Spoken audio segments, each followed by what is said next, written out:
हे देखील तितकंच सत्य आहे. आणि आताच्या बाबतीमध्ये आम्हाला साहजिक वाटत होतं की एक मतदारसंघ आम्हाला मिळावा. आता काय नाही वाटणार, दोन्ही लोकसभेमध्ये शेवट एक मतदारसंघ भाजपला मिळावा ही आमची इच्छा होती.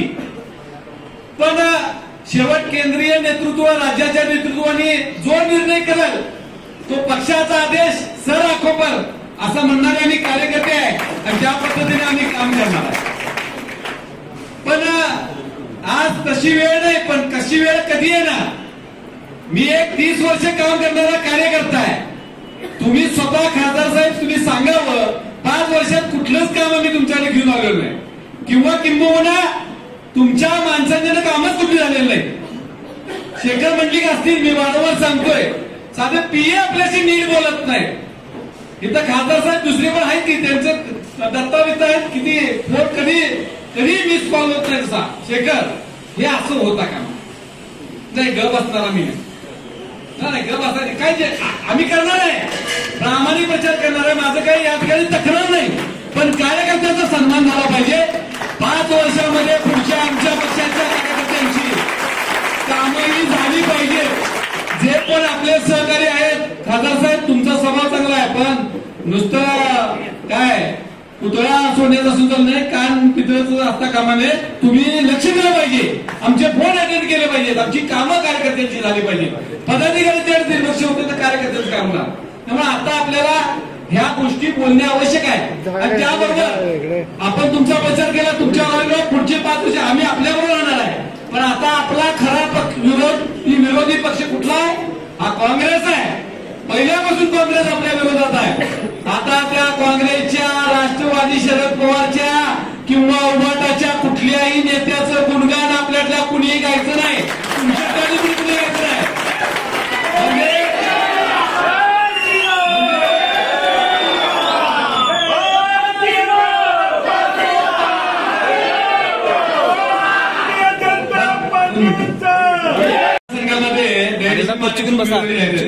तिथं सुद्धा आणि आपल्या व्यासपीठावरांनी कामं करायला ही काँग्रेसची आणि गुणगान काँग्रेसचं घ्यायचं. नेत्यांचं जे कोण काँग्रेसचे नेते असतील त्यांचं गुणगान बिनगान आपल्या कुठल्या स्टेजवर होता कामा नये. त्यांना कुठं दारात उभा करून घ्यायचं नाही. काल आम्ही दादांच्यावर चर्चा करताना सुद्धा हे म्हटलो की विरोध आहे तर विरोध आहे, त्यांच्यावर बोलायची काही गरज नाही. राजकारणात आपण म्हणतोय आज समोर आलं गेलं ठीक आहे, पण ऑफिसमध्ये घेऊन बसून त्यांची बोलून त्यांची कामं करण्याची काही गरज नाही. विरोध आहेत ते आपले विरोधकच आहेत. त्यामुळं आपल्याला खासदार साहेब, माडिक साहेब, मला तुम्हाला देखील या ठिकाणी हे सांगायचं आहे की आपण आता भाजप, राष्ट्रवादी अजित पवारांची आणि आपली शिंदेची शिवसेना, आता या जिल्ह्याच्या पालकमंत्री मुश्रीफ साहेबांना सांगायची पण गरज आहे की आपण आता महायुतीत आहे. त्यामुळे आमच्या महायुतीच्या माणसांचं तुम्ही ऐकलं पाहिजे.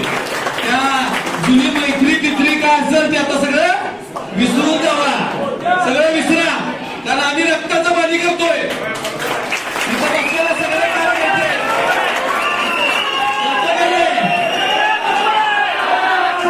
त्यामुळे इथनं पुढे महापालिका निवडणूक आहे,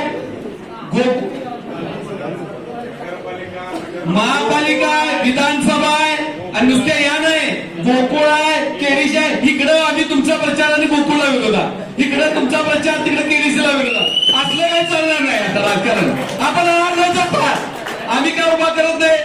त्यामुळं यामध्ये खासदार साहेबांचं महत्व मोठं आहे.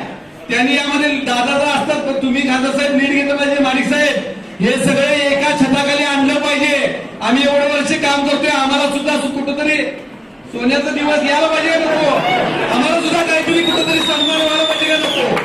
हा, हे डावा विषय मला सांगायचं, तो मला काही कुठला मीडिया इथं आहे याचा गैरसमज करू नका. प्रामाणिक काम करणार आम्ही, आमचे कार्यकर्ते.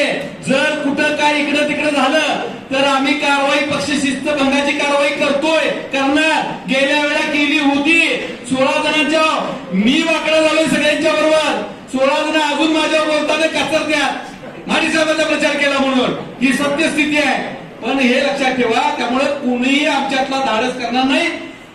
चांगल्या लीडने तुम्हाला निवडून आणणार म्हणजे आणणार.